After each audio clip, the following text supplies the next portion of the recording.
नीट paper फुटीच्या आंदोलनानंतर देशाच्या राजकारणामध्ये एक नवीन चेहरा बराच चर्चेत आलाय। या तरुणीचं नाव आहे गुरमेहर कौर। 9 वर्षांपूर्वी सोशल मीडियावर प्रचंड ट्रोलिंग आणि धमक्यांना सामोरं गेलेली हीच गुरमेहर आज काँग्रेसच्या राष्ट्रीय मंचावरून विद्यार्थी आंदोलनाचा एक आवाज बनली आहे। मग कोण आहे ही गुरमेहर कौर? तिचा प्रवास नेमका काय आहे? काँग्रेसने तिलाच अचानक राष्ट्रीय स्तरावर का पुढे आणलं? जाणून घेऊयात या व्हिडिओमधून। नमस्कार, मी शिवानी आणि आपण पाहताय नवराष्ट्र। गुरमेहर कौर या पंजाबमधील जालंधरच्या रहिवासी आहेत। त्यांचे वडील कॅप्टन मनदीप सिंग हे भारतीय सैन्यात होते। 1999 मध्ये कारगिल युद्धात ते शहीद झाले। त्यावेळी गुरमेहर अवघ्या 2 वर्षांच्या होत्या। त्यानंतर त्यांच्या आईनं गुरमेहर आणि त्यांच्या बहिणीचं संगोपन केलं। शिक्षणात उत्कृष्ट कामगिरी करत त्यांनी दिल्ली विद्यापीठातल्या लेडी श्रीराम कॉलेजमधून इंग्रजी साहित्याची पदवी घेतली आणि पुढे ऑक्सफर्ड विद्यापीठातून पदव्युत्तर शिक्षण सुद्धा पूर्ण केलं। गुरमेहर पहिल्यांदा देशभर चर्चेत आल्या ते 2017 मध्ये। दिल्ली विद्यापीठातल्या रामजस कॉलेजमधल्या वादानंतर त्यांनी अभिव्यक्ती स्वातंत्र्याच्या समर्थनार्थ सोशल मीडियावर फलकांच्या माध्यमातून एक मोहीम सुरू केली होती। गुरमेहर यांनी या फलकांच्या माध्यमातून आपली कहाणी सांगितली होती।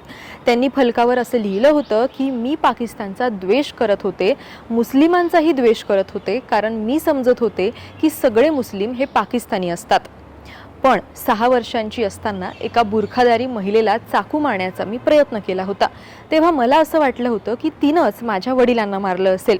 माझ्या आईनं मला अडवलं आणि समजावलं की पाकिस्ताननं माझ्या वडिलांना मारलेलं नाही तर युद्धानं मारलं आहे।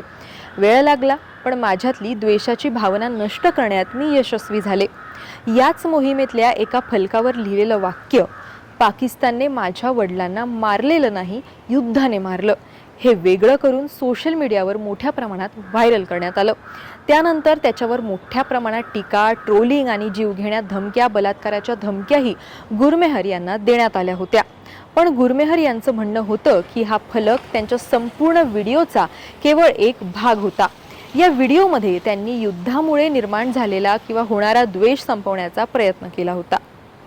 त्या घटनेनंतर गुरमेहर मागे हटल्या नाहीत। त्या लेखिका बनल्या।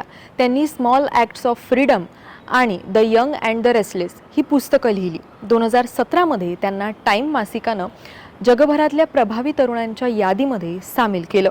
आता पुन्हा एकदा गुरमेहर या राष्ट्रीय चर्चेत आलेल्या आहेत। नीट पेपर फुटी विरोधातल्या आंदोलनाच्या पार्श्वभूमीवर काँग्रेसनं विद्यार्थ्यांसाठी कायदेशीर मदत देणारी एक हेल्पलाईन सुरू केलेली आहे। या हेल्पलाईनची घोषणा करण्यासाठी गुरमेहर कौर यांनी काँग्रेसच्या राष्ट्रीय मुख्यालयामध्ये एक पत्रकार परिषद घेतली। त्यात त्यांनी असं सांगितलं की देशभरात शांततापूर्ण आंदोलन करणाऱ्या विद्यार्थ्यांना कायदेशीर मदत आणि आवश्यक ते सहकार्य दिलं जाईल। राजकीय विश्लेषकांच्या मते काँग्रेसनं गुरमेहर यांना पुढे आणण्यामागे एक स्पष्ट रणनीती दिसून येते। तरुण, सुशिक्षित, इंग्रजी आणि हिंदी या दोन्ही भाषांमध्ये आपला प्रभावी संवाद साधणारा चेहरा म्हणून त्यांनी विद्यार्थी राजकारणात पुढे आणण्याचा प्रयत्न सुरू करण्यात आल्याचं मानलं जातंय। विशेषतः जेनझी मतदारांशी संवाद साधण्यासाठी काँग्रेसचा हा नवा चेहरा प्रयोग असल्याची चर्चा आहे।